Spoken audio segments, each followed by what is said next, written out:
Hello mga lods! Kakain ka pa ba sa labas? Kung pwede naman ditong gawin sa bahay. Yan, alam niyo po ba itong burger patty na to? Nabibili lang po ito sa mga mall. Meron ng burger patty na beef burger. Masarap na po siya. And syempre yung cheese at saka yung tinapay, di ba? Bumili ka na lang para mas tipid. Madami pa kayo makakain kasi 10 pieces po yung burger patty na yun eh.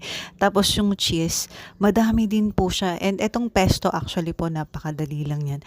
Meron na rin po kasing powder na pesto lang. So, yun lang yung igagamitin mo. Ibubudbud nyo lang po dyan. Tapos, konting lasa-lasa lang. Yan na, no? Diba, pang social na pasta, meron ka na kaagad sa bahay lang. Madami pa. Kung bilhin mo yan sa labas, diba? O, yan. Grabe, napakasarap po niyan. Kain po tayo. Social, no? Pero nasa bahay. Mura budget na meal po ito. Maraming salamat po. Kain po kayo. Magandang